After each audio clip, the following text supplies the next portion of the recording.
Tonight on Revolutionaries. I do believe that creativity is about problem solving. It's far more than expression. And that managing itself should not be thought of as a controlling activity, but as a creative activity.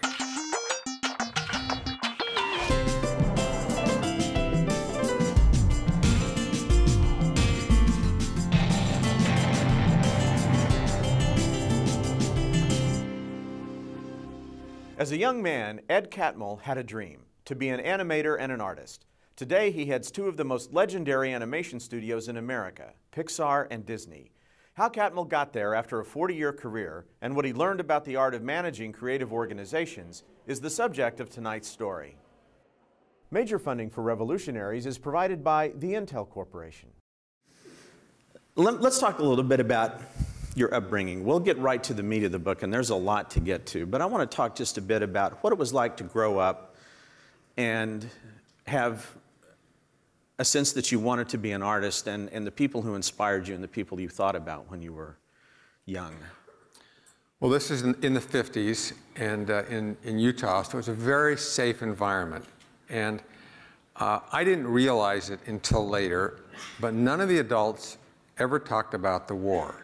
So it's really only 7 or 8 years after this major catastrophic event, and they had also lived through the Depression. So it was like this big social earthquake, and now it was calm, and they wanted it calm. So this was the environment I came into, and on television there is Walt Disney, and there's the iconic figure of Einstein, and for a kid growing up in the 50s, like these are the two stars. And they were cool, and I still think of them as cool.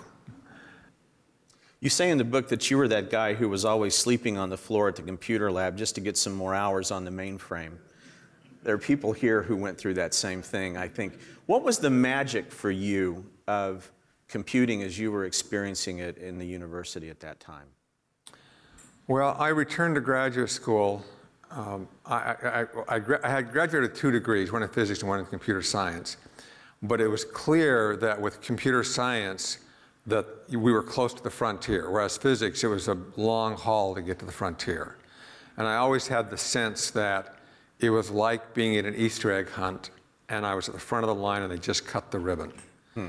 So that was what computer science was. And it was my good fortune to be at Utah, where, funded by ARPA, they were focusing on computer graphics. It was also one of the first of the 4 nodes of the internet, and image processing. So when I took that first class, in fact, I was intending to go into computer languages, but as soon as I looked and said, we can make pictures with this, then it was just like a light switch. It's, okay, everything moved over to picture making. And they were crude, they were black and white, made out of polygons, but you could see the potential there. Like something was going to happen. And then you had an amazing environment there, right? Ivan Sutherland, the Dean of Computer Graphics, running the program. And not everybody here would know this, but your classmates at that time included Jim Clark, founder of Silicon Graphics and then Netscape, John Warnock, co-founder of Adobe, and Alan Kay, the wizard of Xerox PARC, and you. So what was it like to be in that environment at that point? Well, I would say at that time, I knew it was a special environment. We were funded by ARPA. There was very little bureaucracy. Now, the truth is, I didn't know what bureaucracy was. But I did recognize that we had a really good deal. They were letting us go off and solve problems there. I thoroughly enjoyed it. I enjoyed all of my classmates there. It was an invigorating environment where we were all supporting each other. And I found the environment very inspirational. It was, and for me, it was the kind of thing I wanted to keep wherever I went. And while we've gone through modified forms, I'd have to say, it started at the University of Utah, and it was funded by ARPA. And there was something enlightened, I think really enlightened about the program, which I recognized at the time. Now let's flash way forward from all of that. I just wanted people to get a sense of how you came to dream of animation and then get into computer graphics and be associated with so many amazing people who were there at Utah at the time with you. Let's move forward to the point at which you go to work for George Lucas. You'd been in New York, you'd had a group that you were working with, you'd been working in the field, always in the area of computer graphics and animated filmmaking. And then you, at his request, you come out to California, you talk to them. This was right after Star Wars had come out, right? Yeah, Star Wars was in '77, and I started in '79. So we'd had this program at New York Tech. We were there for about 5 years. And I had a theory about how to manage a group based upon the fact that I didn't actually want to manage. I wanted to be in charge, but I didn't want to manage. So I came up with this theories about how to have a flat organization and the kind of people to hire. And the first person was Alvy Ray Smith, who's here and one of the co-founders of Pixar. You know, at first I'm a little nervous because here's a guy who's like really smart. And I don't know, like, should I be threatened by this? But I had the feelings. But I did the right thing, and I learned something from it. And when George came along and wanted to bring high technology into the film industry, it was a time for, I think, looking back about what worked and what didn't work. And my feeling at the time was about 2/3 of these theories worked, because we had a really nice environment there, some really great stuff happened, and about 1/3 of the ideas were a complete crock. And so I went forward, and to this day I still think, well, that's kind of the way it works. About 2/3 of the ideas work and 1/3 are bad ideas. And I say that because a lot of people have these 80-20 rules and 90-10 rules. I think that's too optimistic. What it means is we're right more than we think we are.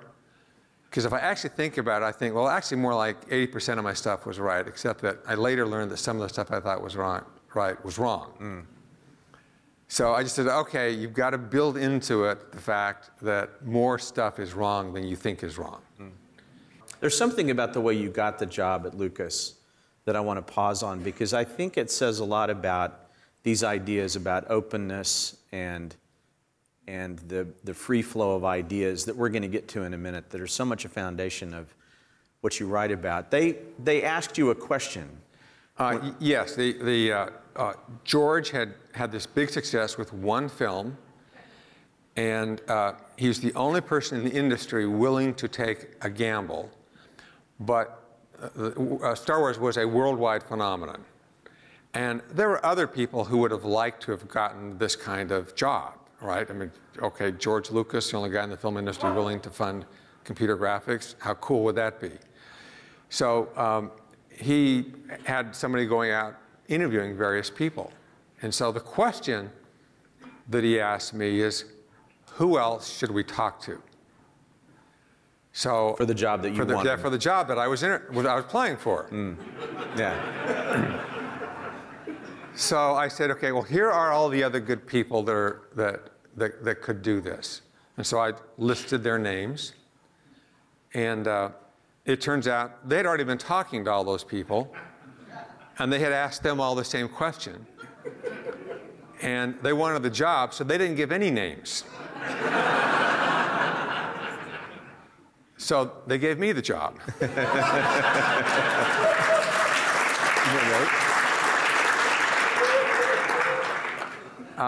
You know, and around that time, to be honest, too, we were, it was a similar sort of thing where the other people wanted to make advances in this field, and the feeling was if you come up with an idea, you would try to hold it and not let your competitors know about it. And this is the early days of SIGGRAPH. And the view that we took was, we're so far away that any idea we come up with will be only a minor part of what we do. And therefore, our approach was we published freely everything that we did. And the result was we engaged in the community and developed friendships which last to this day. And those that were secretive actually weren't drawing in the best people. The result is we could hire the best people because we engaged in the community. And that was the big win.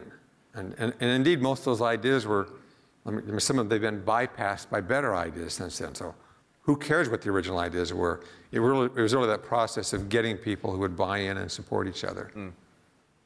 So partly for this rapid march, this reason of the rapid march of technology, you're talking about the improvement of processing power and so forth, and partly for financial reasons, George Lucas decides not to continue with this computer business within Lucasfilm.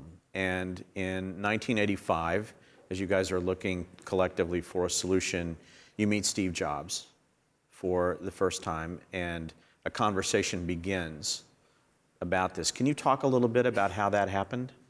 Well, Alan Kay introduced us, and he was pretty interested, and then he disappeared. And we learned later why. It was because he was involved in this thing which led to his leaving Apple. And then he met with us, and Alvy and I went down to his place in Woodacre or Woodside or? Woodside. Woodside, there we go. Woodacres in Marin. And basically he outlined a plan in which we would be the seed for forming a new computer company. And that was not what we wanted to do, because we wanted to go down a path using graphics. So we declined, and then he went off and formed Next. And we were going through this traumatic experience of spinning out from Lucasfilm. And coincidentally, SIGGRAPH was in San Francisco that year and ran into Steve. And so at that point, we reopened the conversation, but he'd already formed Next, so now he was willing to buy us on terms that were closer to what we wanted, which was to initially sell this hardware as part of our path towards moving in the graphics direction. Mm-hmm. So in 1986, you get together, and Pixar, as we now know it today, begins to take shape. Yeah, so we started a company, and so I'm the president of the company, and I've never been the president, and I don't know what the hell I'm doing. We have no marketing people, and at the time we had no manufacturing people. You're sort of behind the eight ball for a marketing and manufacturing company at that point, aren't you? Well, and to make it even better, Steve's experience had actually been with consumer products. So they'd been selling apples and so forth. He had no instinct for a high-end product, how to sell it, how to make it, or whatever. So basically, none of us knew what in the world we were doing. And at that time of Steve's life, he was in the more difficult phase. I'll talk more about changes in him later, but yes. Some of his characteristics are well known, and we saw that. So that was part of who he was at the time.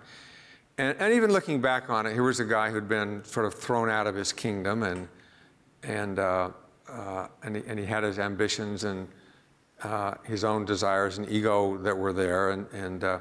So the result of this was that starting off as a company, we didn't know what to do. We had to learn very quickly. So we had to learn about manufacturing. We brought in marketing people and build up a sales force, and made a lot of mistakes along the way. A couple of them fatal. Because in fact, at one point, we actually did, Steve bought back Pixar, and then we restarted it.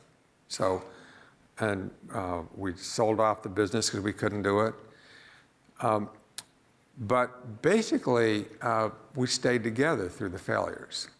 And usually what happens is when a group falls apart, then the experience that is accrued goes with the people outside, and then somebody else benefits from it. So you could look at Silicon Valley as the big example of that, of where all this knowledge from companies coming and going has risen the entire industry up. In our case, because the group stayed together, then we also benefited in the end from having stayed together and learned things together. I want to begin to introduce then, just that very point. There's some themes that are very large in the book. And the book is fundamentally an approach to managing creativity and getting the best out of an organization, any organization where creativity is important, and that's almost every organization. You had been through a lot of difficulty and things that were not working well when you were trying to be a manufacturing and marketing company. What had you begun to learn as the guy at the top about that process and getting through those difficulties that begins to shape the ideas we're going to talk about in a minute? Well, there were two parts to it. One of them is that I knew that we were doing original things, and there's something exciting about the fact that you're coming up with new discoveries and inventions, and that group has got that built into them, the way they think about it. I also knew that we didn't have all the pieces together, that we were still learning. But at the same time, I had friends at other companies here, at Sun and Silicon Graphics and various other companies. And we had a relationship with Disney because we were writing the software for them. So one of the things to do was just in watching them, it's like, what are they doing that makes them work, and what do they do that makes them go off the rails? And at the time, I was struck by the number of companies that would do something which I thought was good and clever and an indication of creativity at every level. These were smart people. They had great engineers. They had great problems. They had good customers and good marketing. If all those pieces came together, then they would go public, and then a significant number of them would do something which is foolish, and at the time foolish. And you could see that as an observer. Yeah, and I mean, the one that a lot of people are familiar with was Silicon Graphics buying Cray Computer. And I'm not inside, I mean just at the outside looking in, but it was clear, and it wasn't just to me, I mean, there are a number of people who are saying, okay, that's actually the wrong direction to be going. All right, so it wasn't as if I had this remarkable insight that nobody else could see. All right, there's a lot of people saying, like, what are they thinking? But that's a real question. You don't stop at that point and say, what are they thinking? It's like, well, wait a minute, these are really smart people. If they're missing something there, then there's something going on that's detrimental to them, and these smart people are missing it. I wonder if we're ever successful, the same thing happened to us. Well, we weren't successful, so it was an academic question. But then we watched Disney, and Disney had this remarkable rise when Walt Disney was alive, and he was the primary driver to take animation to where it was, but he didn't conceive of the company without him, and when he died, then you had a bunch of people wandering around saying, what would Walt do? And it was very unhealthy for them. So they went downhill, and then they had this forced takeover where Roy Disney and the Bass brothers came in, and then brought in Eisner and Katzenberg and Tom Schumacher and various other people to build the company. And they got interested in animation, which was what Roy wanted, and they made Little Mermaid, which is this giant success for the time. And then they made the first film that went through the computer, where every frame ran through the computer, but it was not a big success, but it looked good. So nobody remembers it. But their next film, they used that newfound technology with the way they were thinking about making films, and they made Beauty and the Beast, then Aladdin, then Lion King. So these were essentially 4 culture-changing films, and then they went downhill. And they went way downhill. Now, I'm thinking, okay, these are really smart people there. They're very creative. What's going on? And it just became a really, again, academic question, like something bizarre is happening there that they're missing. And we finally got a chance, because of Disney, to make Toy Story, which happened in '91. And in '91, now, we had a group that was figuring it out, and none of us had ever made a film before. So on Thanksgiving Day, 1995, Toy Story is released to the public. It opens #1 at the box office, and Steve Jobs had said, if we make $75 million, we break even. If we make $100 million, we make a little money, and if we make more than that, then we all make quite a bit of money, meaning Disney and Pixar.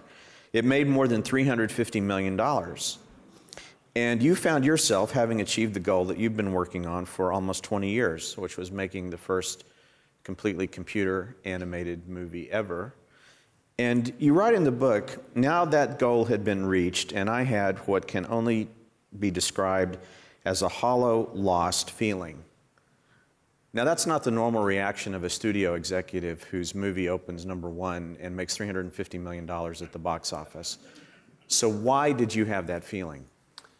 Well, so for 20 years, basically we operated in a framework of having this goal, and we had these distractions and detours in trying to get there. And there was the elation that came with it coming out, as well as calls from a lot of colleagues, because they knew this was our dream for a long period of time, including calls from people who also wanted to do it, so essentially thanking us for succeeding because it gave them an opportunity to also do something in this arena.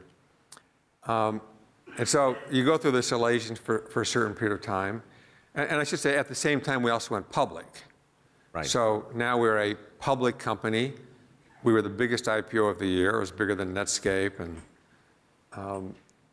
But if now what? Okay, well, if we've got this big, long goal, then what's the next goal? To do the same thing over again? Mm-hmm. And so that was one part of the problem. It's like, okay, what's the next goal? Because repeating myself just didn't feel like a good thing to do.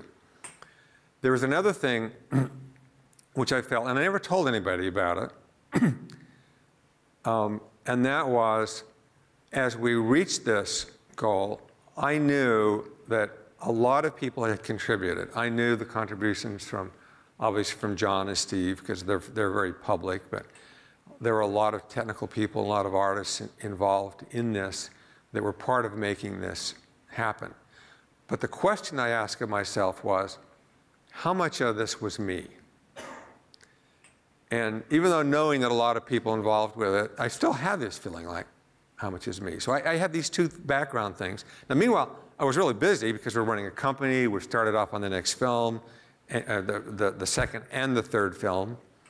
We've got all sorts of issues as we grow, so there's a lot to go there, but it didn't feel like it had a direction to it.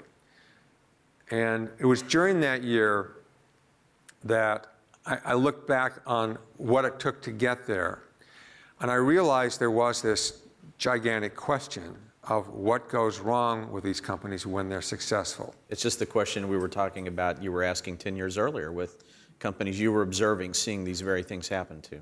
So now we're successful, and as we start in the second film, I discovered that there was one group of people who were the production people we had brought up from LA who were deeply unhappy and didn't know if they wanted to go on to the next film, if they want to continue with the company. The artists and the technical people were just rolling up their sleeves ready to go. But the production people said, you know, we're treated like second-class citizens here. And I didn't see it.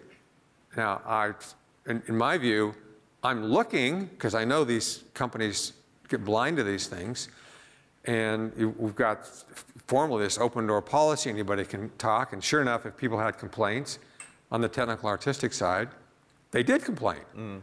So you have these things and you address them because you know about them. This group didn't complain because in that world they came out of, they were short-term gigs, and complaining actually would cost you future jobs. You didn't say anything.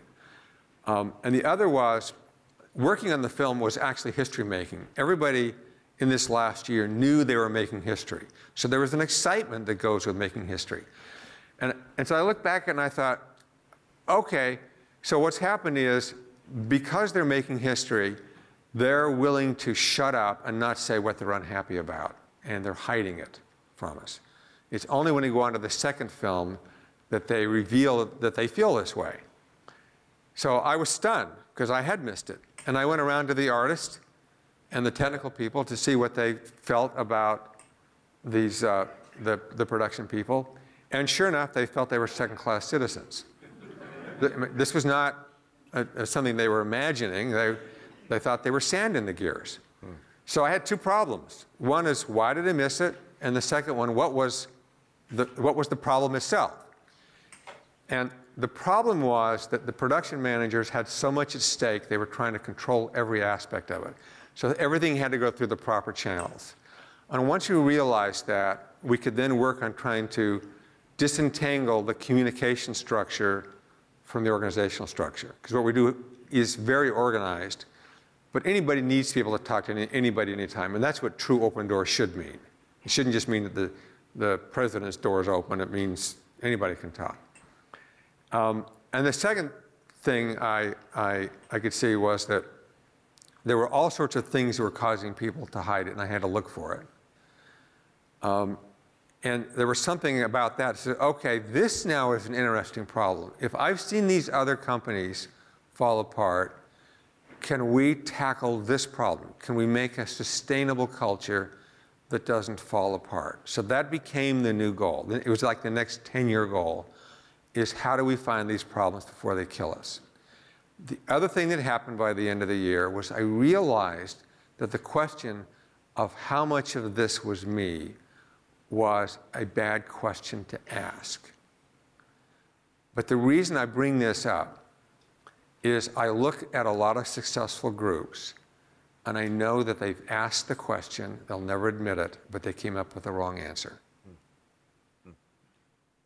Starting with that question, how did I miss it? That's the framing question of the entire book. And you talk about the things that you found to be necessary inside Pixar as a creative organization, and you draw a lot of lessons that can be learned by any organization. I want to go through a few of those now.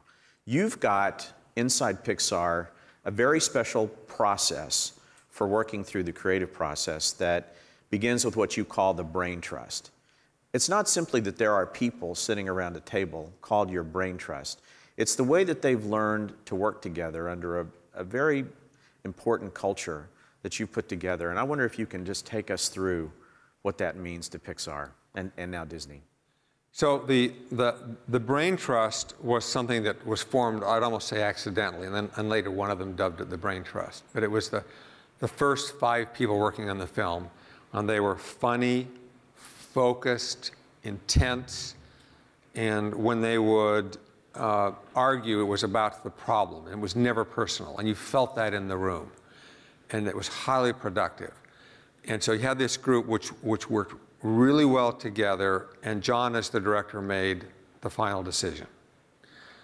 Now, as we progressed and we got more films going, we added people to the brain trust, and we recognized we had something special there. So we thought we would try to replicate it in a couple of other areas. And one of them was in the technical areas. So we had a lot of strong technical people who were friends with each other, they appreciated each other, and they would get together, have discussions, but it was never at the same level as it was with the brain trust.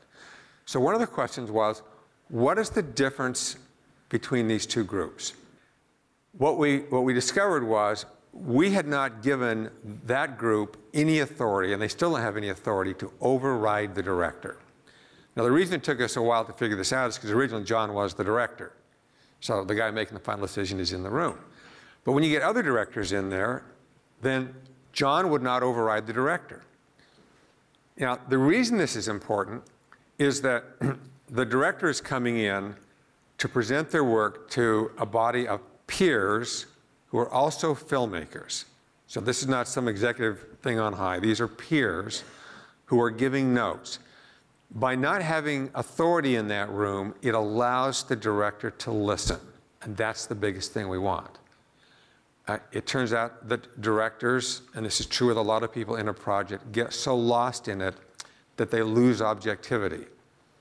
And you want to be able to see the truth from your peers who can point things out to you and be open to it. In fact, that's one of the really clarifying statements for me that you make in the book, which is that everyone working on any kind of a creative endeavor at any point gets lost in it. They just get lost. They're starting with something completely new and they're trying to create or work with a team to create their way out of it, and they all get lost. You've made that getting lost process explicit as part of your innovation process, which I think is fascinating. You want to get at the truth, all right? You want people to say what they think, and it turns out that's a hard thing. So the next list of things was to address was, as the group got bigger, is why would people not tell the truth, and or why wouldn't they be candid? And I use the word candid, and I try to make a point of it instead of honesty, because honesty is too loaded. Like, well, of course you should be honest. But if you discuss it in terms of candor, you can say, well, you know, sometimes I'm not going to be candid because I don't want to look foolish. I don't want to embarrass myself. I don't want to embarrass somebody else, or I want to impress somebody. There are people who actually signal, powerful people in the room, who signal that they don't want to hear the truth. So you've got these real human dynamics, some of which the people aren't even aware of, that are going on. And so the way we began to look at it is that my job, and Jim Morris, who's the general manager, when we go to these brain trust meetings, once in a while we'll say something about the story because it's kind of fun to do that. It's actually not our job. The job is to look at the dynamics because they're focused on the problem. And every once in a while, especially if you've got a difficult problem and a large group, then the thing will go off the rails. So if I were to look at this over its history, then usually the group operates very well, and that's what it shows in the films. Once in a while, it completely melts down, doesn't work at all. And then we have to reassemble, and typically with a smaller group, to change the dynamics in the room. What does it look like when something goes off the rails at Pixar? Well, they're giving comments. People are getting defensive. You're not making progress, and the conversation wanders around in various places. Because you're making a lot of small movies. Your process is not, there's this moment when an entire film is released to everyone. This is like writing chapters in a book almost, and people are reviewing it as they go along. Yeah, although it's less like chapters, and it's more like the mock-up of a product. And so we do the first mock-up, and the first mock-up doesn't work at all. All right, it's a disaster.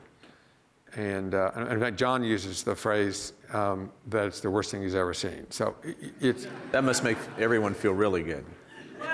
Yeah, but the thing is, that's what you get used to it. Sure. And then you go back and you make another pass at it. And the reason for these note sessions is to give you some insight as to what works and what doesn't work. And typically what happens is the film will slowly get better, sometimes have a setback, but we'll start to converge. So that's the optimal path. And it doesn't always happen that way. So sometimes it's very painful. But the key concept, which is important, is to realize that when we start, it doesn't work right. And it leads to, for me, to one of the fundamental distinctions that I try to make, and I think it happens in a lot of environments. And it came out of a phrase which I first heard at Disney when they were making their successful films. And that is, they used the phrase, you had to feed the beast. And they weren't using it in a derogatory sense. They were using it in the sense that here's this mass of people. It's difficult to organize and control all that because a lot of things are going on. There's a lot of creativity in this group. And it's the group that generates the product that goes out and creates the revenue for the company. So it's really important that it be run well. It's also where your costs are. So if you don't have anything to put into this production pipeline, then your costs go through the roof and you don't get anything out of it. So organizing it and getting the process right then becomes very important. All right. And that isn't just in the film industry. If you think about a lot of industries, but like print, television, right? Then you've got to feed something. You have to keep stuff coming in. Now, the difficulty is the front end is a different kind of thing. So what is the front end? That moment when there's nothing but a blank screen up there and there's nothing on it at all. Yeah, so what, you want to generate this original idea, so how do people think about it? And a lot of people would think, I would like to go into a studio and watch them make a film. So what's the mental imagery they've got? And so I've been trying to think of the analogy, and it's probably something like thinking about Brad Pitt when he was a little boy. And, he's probably a little bratty and snot-nosed and rebellious, and ultimately grows up to be this attractive movie star. Okay, but what do you do if the baby's ugly? And so here's the thing. All of our babies are ugly.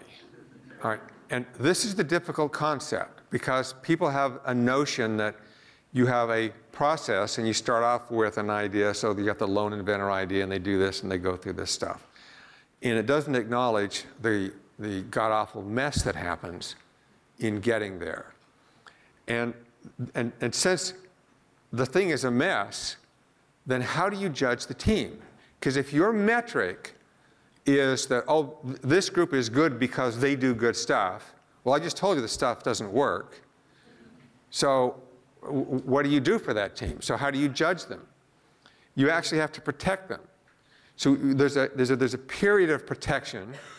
It can't be forever, or they get lost.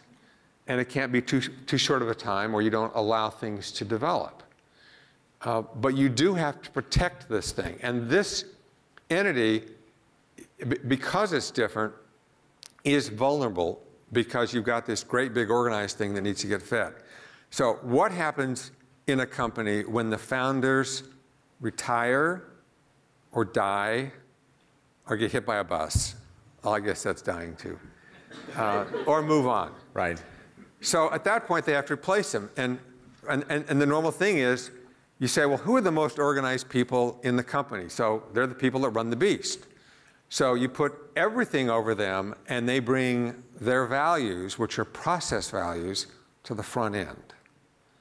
And so while they've been trying to make the process more efficient and trying to get the cost down and so forth, they then come at that front end, and this is what happened at Disney, with, okay, guys, we've got a schedule to meet. You need to do this. This is all the steps we're going to go through. You go through each of these steps, and we're going to then pass off onto the beast. And all of a sudden, you find you've got films that aren't any good, but they're organized to be made well. Yeah. Okay. And you call that process protecting the ugly baby. Yes. In the book. That's an important part of your mantra. We always get education questions, and I'm always so happy when we do. And here's one. Have you considered the implications of using your ideas about creativity and innovation to reform the public education system and to reintroduce our youth to the excitement of collaboration and learning? Well, I've thought a lot about it. I mean, I've already mentioned some of my feelings, and I try to cover more about that in terms of art and the implications for that, and and I think the tragic removal of it from our school system. But even beyond that,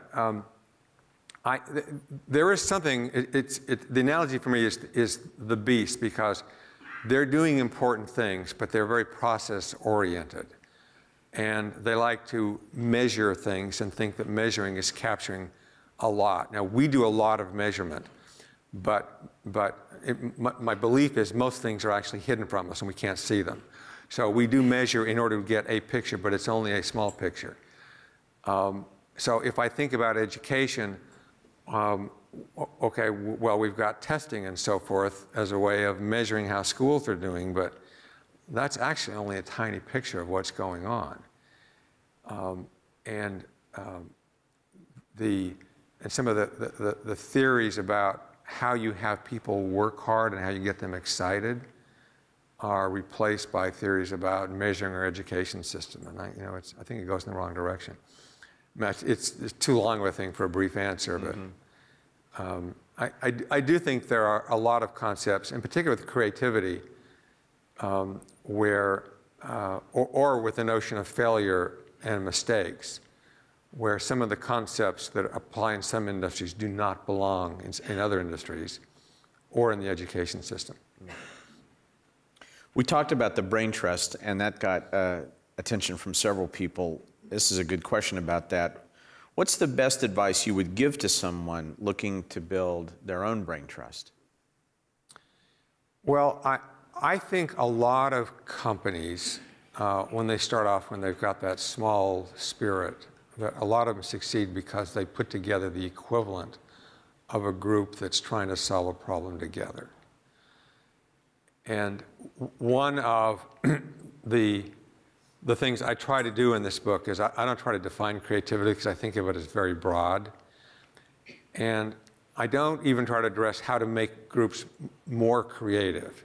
In fact, if you were to ask most audiences if they had really good ideas for how to make people more creative, only a few people would raise their hands. But if you would ask people, what can you do to make people feel bad or hold up or not say what they think, then everybody would raise their hands because they all know and have seen those things. All right, that's the low-hanging fruit. So the issue for me is not when a group gets together and has that wonderful experience. It's the fact that having gone off in that wilderness and discovering that stuff, they then move to a place where they're no longer there. And that's when these groups fall apart. They know how to do things, or they've become the experts or the brilliant geniuses that got there.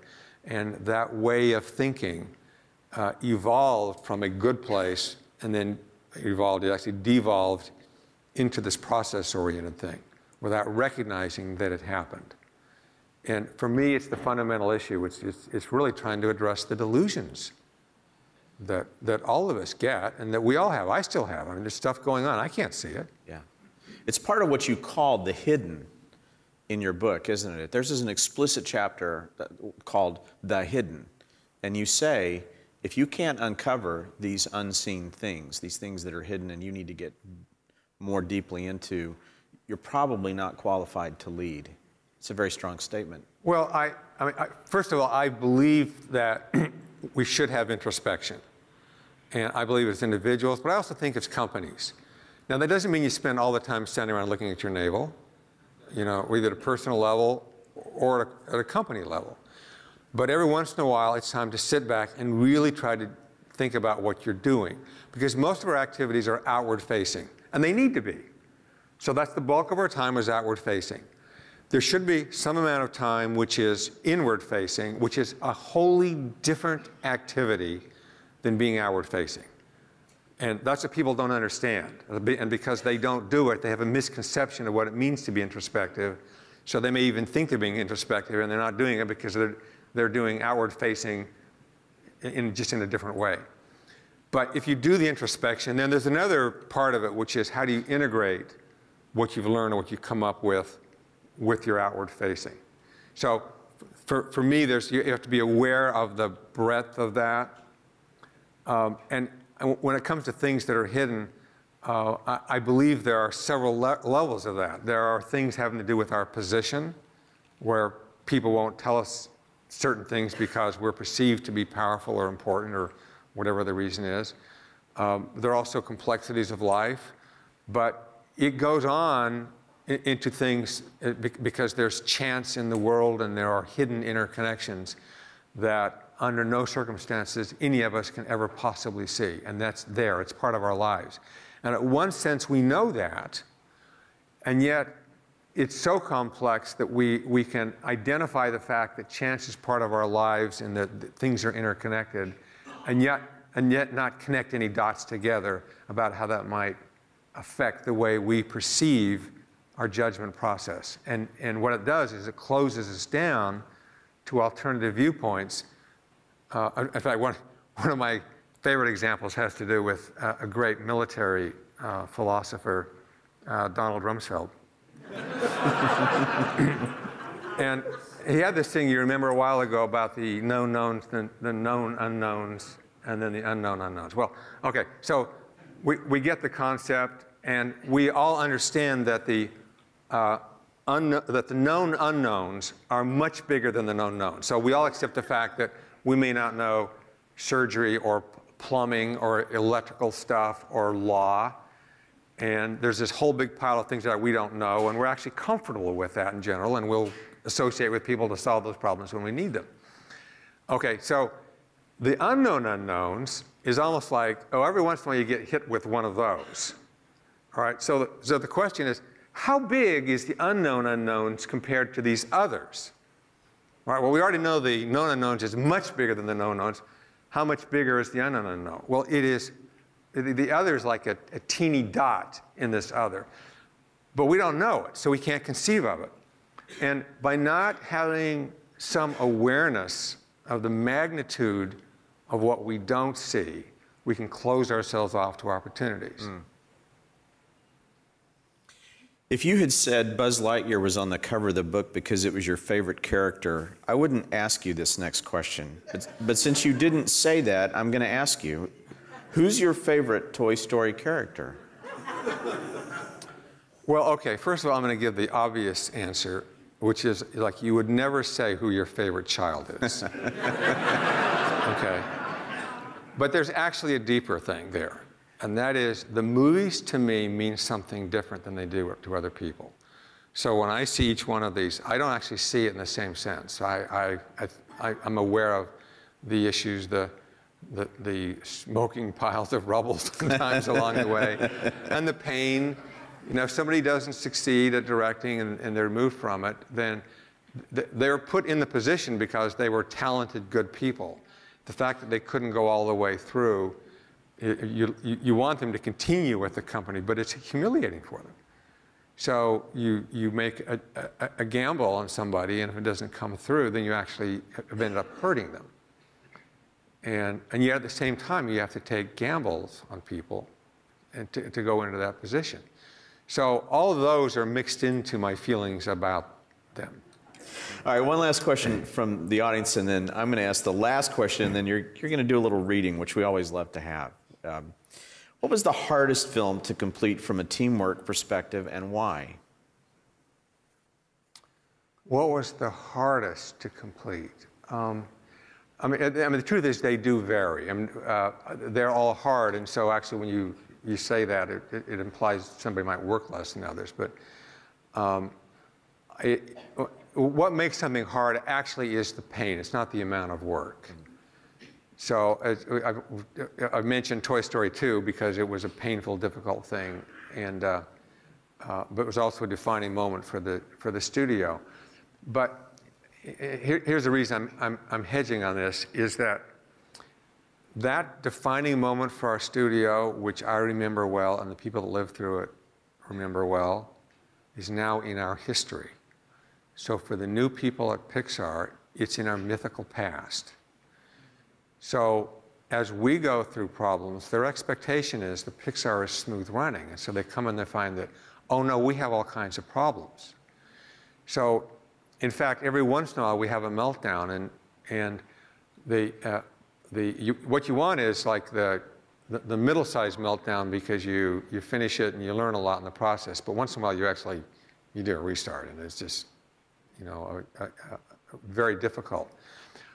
But in doing so, and in solving the problems, those problems are problems that we didn't have before, because we do learn from the past, but so we don't repeat the same mistakes, or knowingly repeat the same mistakes. Sometimes if we repeat them, it's we realize our theory was 1/3 incorrect. So we'll go back and modify them. So, but we'll miss these things. And so we'll make mistakes. Well, who fixes them? So what we don't want is for someone looking at us and saying, oh, you guys fix it, like it's your job. So the thing I'm really proud of Pixar is that when we have these problems, is the meetings are, what do we do to fix this thing? And so they own the problem. So the films that are hard or really difficult, you actually want some once in a while. Now, at the time, people don't want them. But I'm fairly optimistic, because as long as we've got them and we address them, and we also stop something that isn't working, then that group has the experience of realizing that we do have these standards we hold to, and that we can solve the problem and we can be okay and we'll be stronger for it. But now it's their history. It's not the history that I went through that they didn't see. Mm-hmm. Well, that's a very forward-looking way of looking at that question. And the forward-looking nature of you and your idea of leadership comes through in the book time and again. I think that's one of the best and most remarkable things about it. So let me ask you my final question, which is, what do you hope will happen as the result of your having written this book? Well, I mean, the industry itself is very small, and it's not trying to teach other people how to make movies. I do believe that creativity is about problem solving. It's far more than expression. And that managing itself should not be thought of as a controlling activity, but as a creative activity. And the reason we make films is we want to touch culture in a positive way. And for me, it's just a driving force, is can I do something which actually has a positive effect? And like movies, the fact is you don't touch some people. Some miss it, and some it connects with. And my hope is that I connect with some people who are open to it and make a difference. That's great. We have a short reading, which you've agreed to do. We always like to have our authors read in their own voices here. And so I'm just going to open the book to that little point and hand it to you. My goal has never been to tell people how Pixar and Disney figured it all out, but rather to show how we continue to figure it out every hour of the day, how we persist. The future is not a destination, it is a direction. It is our job then to work each day to chart the right course and make corrections when inevitably we stray. I already can sense the next crisis coming around the corner. Incidentally, it did happen. We must accept it, just as we accept the weather. Uncertainty and change are life's constants, and that's the fun part. The truth is, as challenges emerge, mistakes will always be made, and our work will never be done. We will always have problems, many of which are hidden from our view.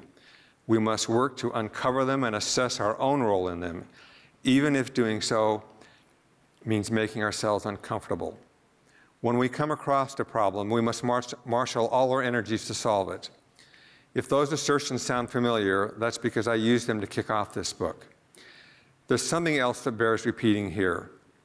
Unleashing creativity requires that we loosen the controls, accept risk, trust our colleagues, work to clear the path for them, and pay attention to everything that creates fear. Doing all these things won't necessarily make the job of managing a creative culture easier, but ease isn't the goal. Excellence is. Please join me in thanking Ed Catmull.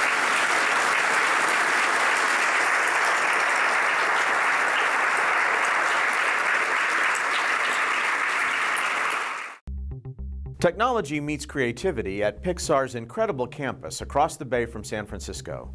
There are hundreds of stories like this at the Computer History Museum. Join us next time for the Computer History Museum presents Revolutionaries.